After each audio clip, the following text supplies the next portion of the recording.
It's Twitter Tuesday on today's LockedOn Giants podcast. Your questions coming up next. You are Locked On Giants, your daily New York Giants podcast. Part of the Locked On Podcast Network, your team every day.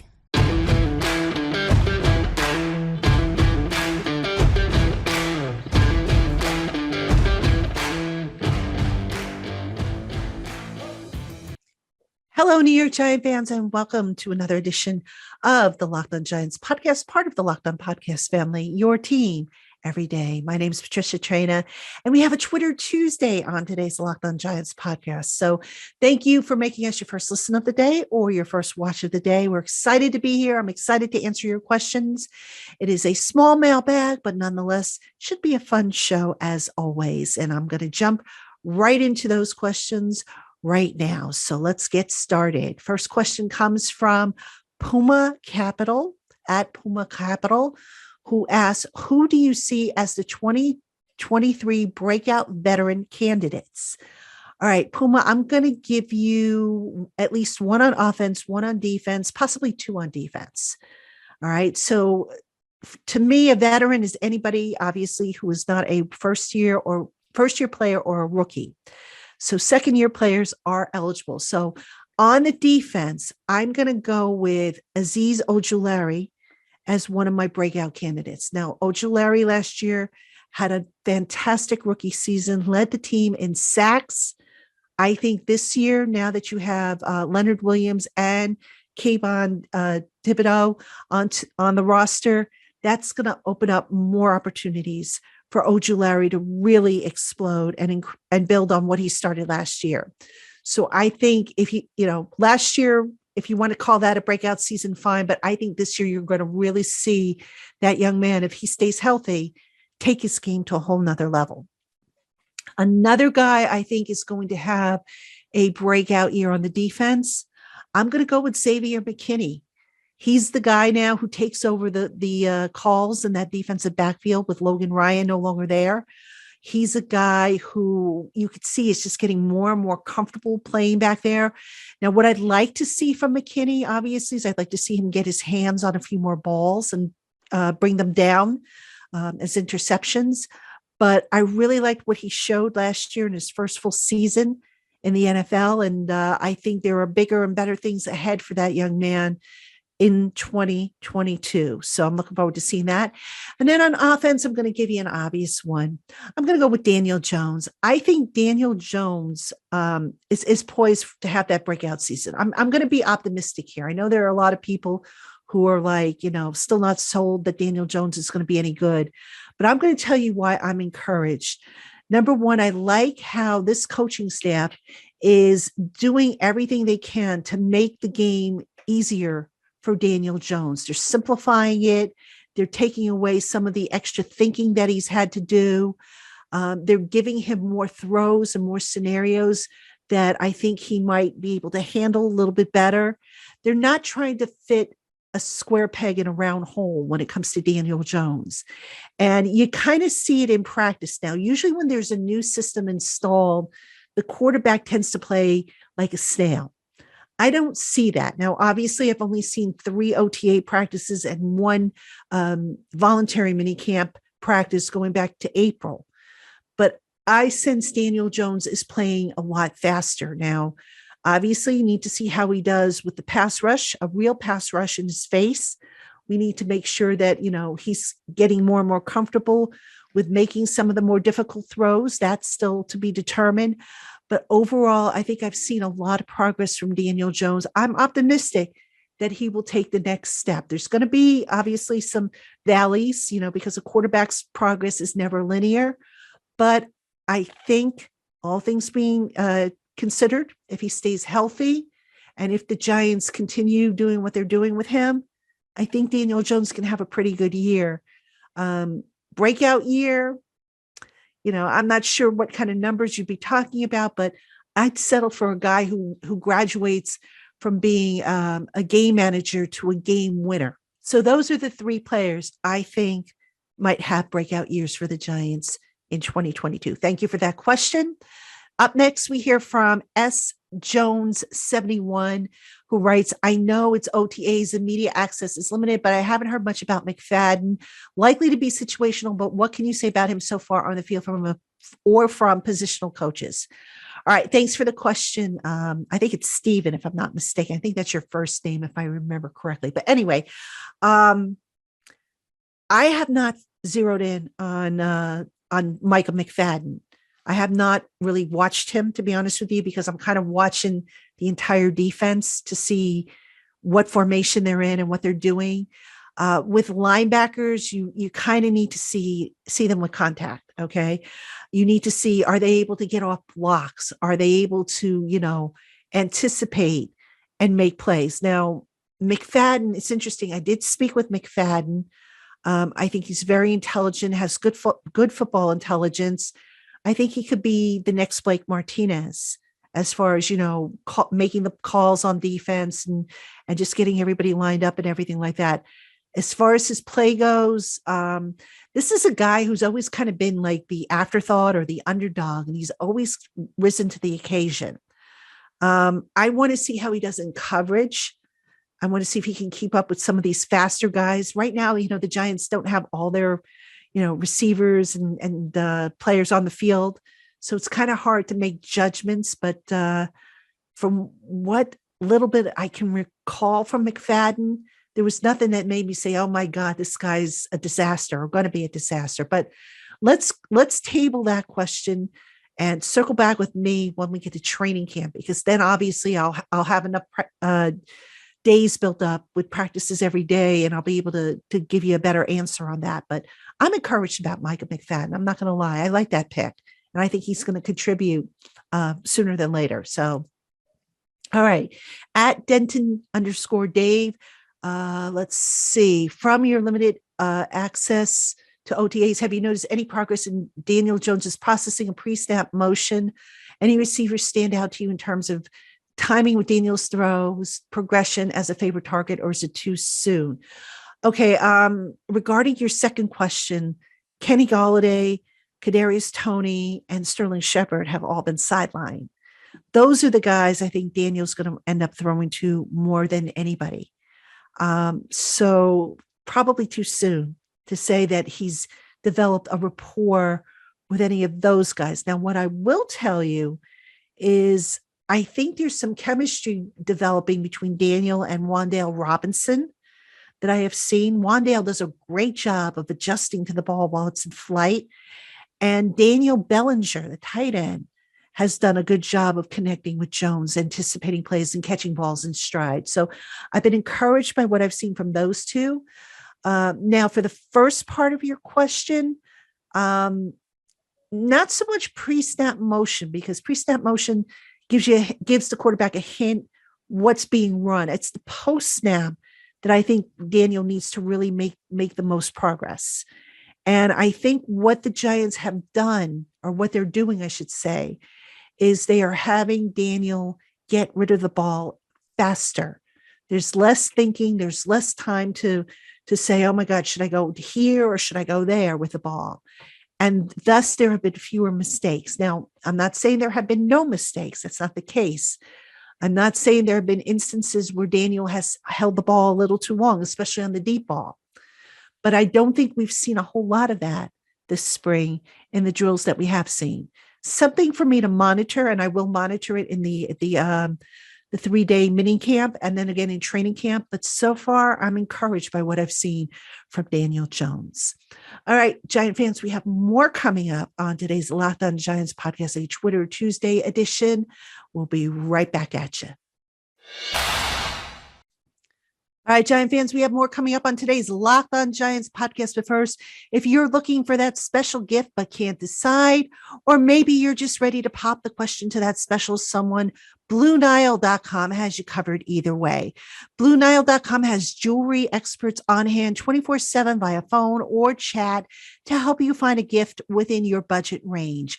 Or if you're feeling creative, use BlueNile.com's online tools to create the perfect one-of-a-kind diamond ring. Whatever your occasion, make your moments sparkle with jewelry from BlueNile.com. Locked On Sports listeners get $50 off purchases of $500 or more with the code Locked On. So put your faith in Blue Nile and know that every order is insured, ships free, and arrives in discreet packaging that won't give away what's inside. Shop stress-free and find your forever peace. Go to BlueNile.com today and remember that promo code Locked On for $50 off your order of $500 or more. All right, Giant fans, we have more coming up on today's Locked On Giants podcast. But first, BetOnline.net is the only place that offers the best information on the latest odds, contests, and player props for all your sports betting needs. No matter what sport you're into, BetOnline.net has you covered. Plus, they offer everything you need to know for live betting and your favorite Vegas casino games. So head on over to BetOnline.net today to learn more about the trends and the action. BetOnline, where the games start. All right, Giant fans, welcome back to the Locked On Giants podcast. I am Patricia Traina, and you have a Twitter Tuesday. I'm answering your questions as I do every week. And before I continue on with your questions, we have an important favor to ask of you here at the Locked On Network. We've put together a survey so that we can learn more about listeners like you and make your favorite Locked On podcast even better. So this is your opportunity to tell us what you like and what you don't like about Locked On podcasts. So please take a moment to go to lockedonpodcast.com/survey to get started. This survey that we're asking you to take won't take very long, and everybody who completes the survey can qualify for a chance to win one of 10 $100 Ticketmaster gift cards. To take our audience survey again, go to lockedonpodcast.com/survey, and it'll only take a few minutes. So we thank you for your help. And we, of course, thank you for continuing to listen to the Locked On podcast, especially the Locked On Giants podcast. I appreciate everybody who tunes in, writes in with questions and whatnot. And we are continuing to answer your questions here on the Locked On Giants podcast. So let's do that. Let's go get into this next group of questions. So I just want to mention, some of you have asked about how to submit questions if you don't have Twitter. So I can also take them on the YouTube channel. If you have an account over on YouTube, you can post something on the community board. So we've got some questions actually there that I'm going to answer in just a bit. But first, I want to get through, the Twitter questions that are in. So let's do that. Let me get back to these Twitter questions. And all right, so we are going to kick this next one off with something from Gandalf5611, Phil Sims, Lawrence Taylor. All right, he asks, what is rookie tight end Daniel Bellinger showing that has everyone so excited, and is he the real deal? Great question. Bellinger is showing sophistication in his route running. All right. I haven't seen him round off too many routes. They've been pretty crisp, all things considering, especially considering that in college he wasn't really used as a receiver much. He's caught just about everything thrown his way. And I don't have to tell you guys and gals that that's refreshing, especially after seeing the previous tight ends have cases of the dropsies. Now, what I still need to see from Daniel Bellinger is how he blocks. He blocked well in college, so I think he'll be okay at the pro level. But, obviously learning different ways to block, he's got to make sure that he's bending at the knees, that he's getting his hands underneath his guys' pads, lifting and pushing back. That's the technique they're trying to teach. So, right now, all we have to go on is what we see from the blocking sled, which is, an inanimate object. So let's see in training camp when the pads go on, how does he look in the blocking drills? That's going to be, for me at any rate, that's going to be the one thing that I still need answered about Daniel Bellinger.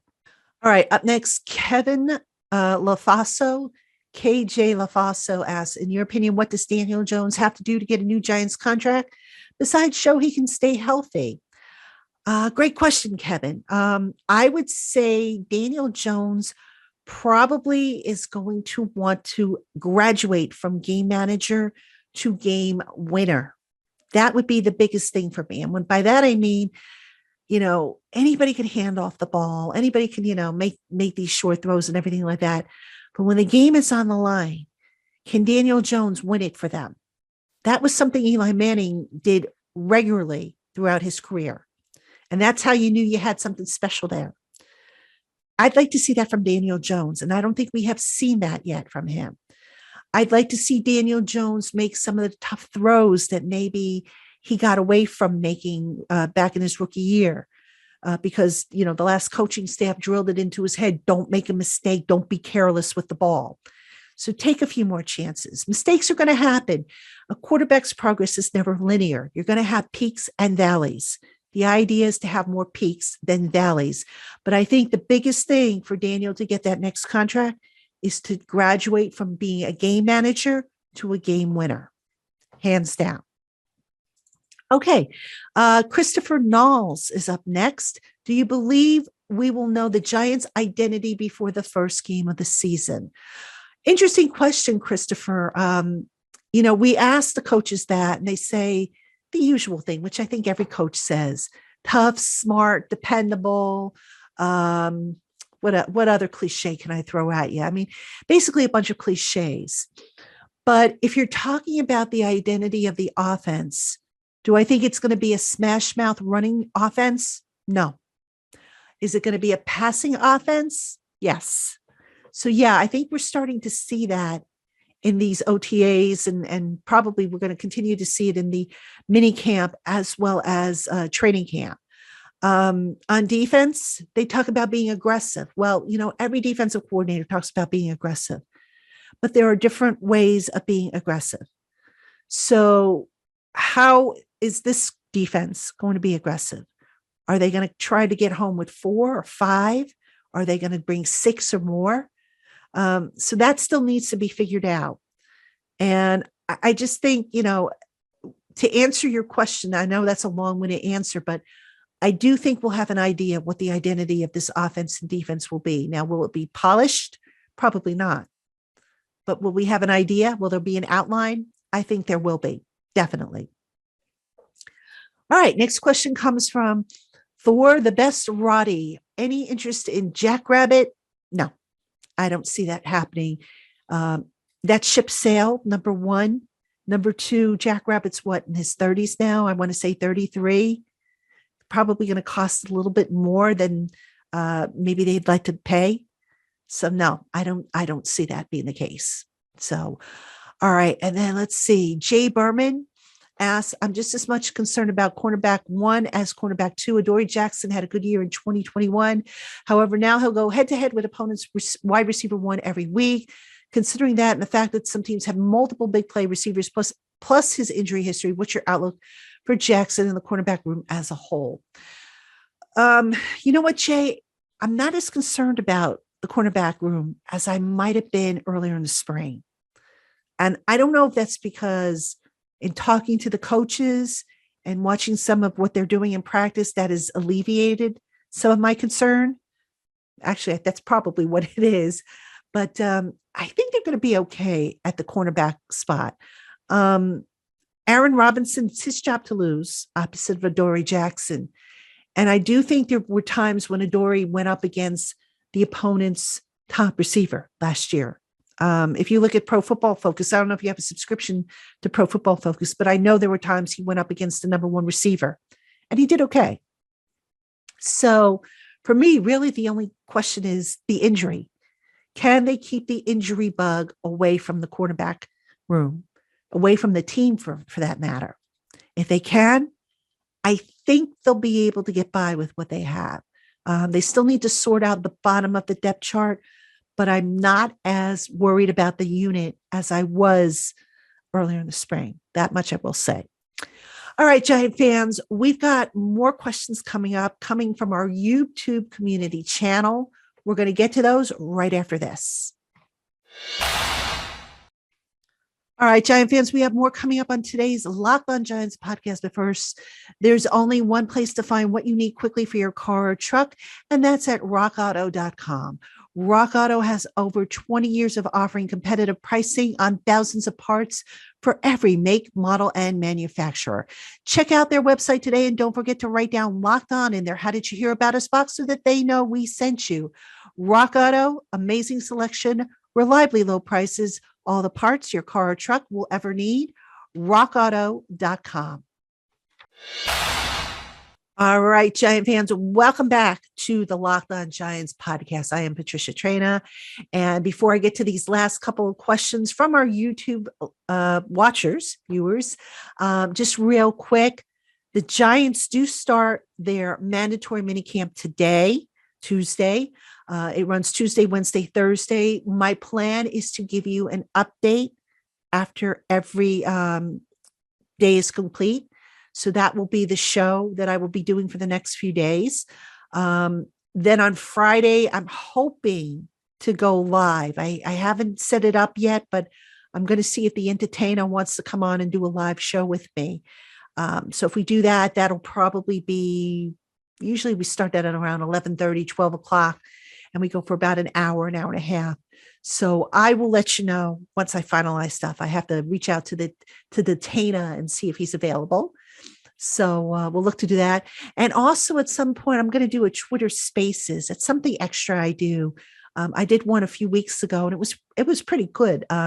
People who attended, you were able to, I was able to unmute them. They were able to ask their questions live on the air. We recorded it, had a lot of fun. So I really enjoy, interacting with you guys and gals. And I hope, whatever live event I have planned, whether it be a Twitter Spaces, whether it be a live show here or both, I hope you'll pop in and participate, because without you guys, I don't have a show. So, all right, let us get back to these last remaining questions, again, submitted on the YouTube channel.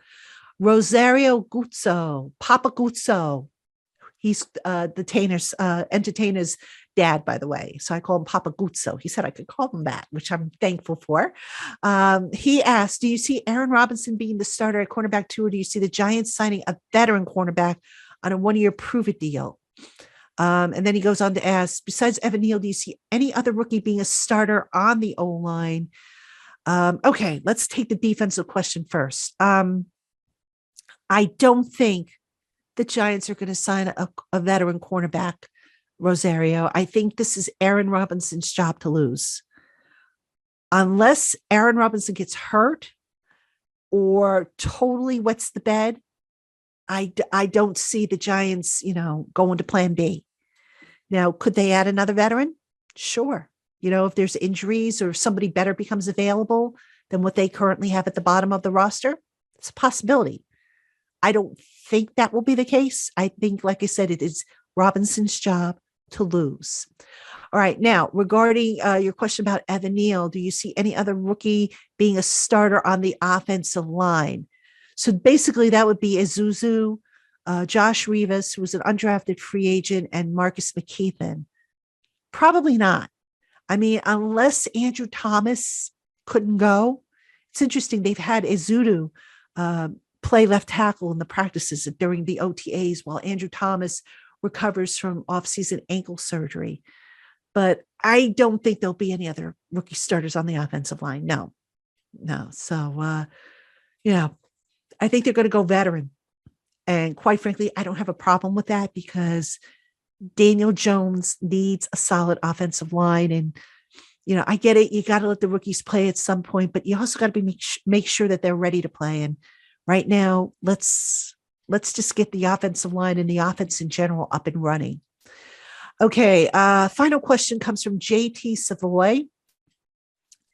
This is an important year for Dexter Lawrence. How do you think they will utilize him? Sack attack, disruptor type, or line stuffer? Oh, great question, JT. I'm going to say Dexter Lawrence has always been good as a run stuffer. So that will probably continue. Now, as a pass rusher or a penetrator, Lawrence has had some modest success in that role. He just hasn't finished in that role. All right. So there's been opportunities where he's penetrated, but not quite gotten his hand on, the quarterback. I think they want to take advantage of that, because he does have the quickness and the athleticism. And I think, ideally you'd like to see him become a 3-down player. That said, all right, they just added to their pass rush arsenal. So they've got Azeez Ojulari on one, the outside linebacker, Kayvon Thibodeau on the other side at outside linebacker. At defensive line, don't forget about Ellerson Smith. That's the guy that, a lot of people forget about. He's going to factor into the equation. So I don't know if Dexter Lawrence is going to be an every down player just yet. I think ideally that's what they would like him to be, but I think you're going to probably see for obvious pass rushing situations, you might see him come off the field. So that's a guess right now. Again, that's something I'll try to keep an eye on that, not just this week, but also once we get to training camp to see how he's being utilized. But that's what I'm thinking might be the way to go. So, all right, Giant fans, that's going to do it for us here at the LockedOn Giants podcast. Appreciate you tuning in as always, and appreciate you making us your first listen of the day, or watching on YouTube, your first watch of the day.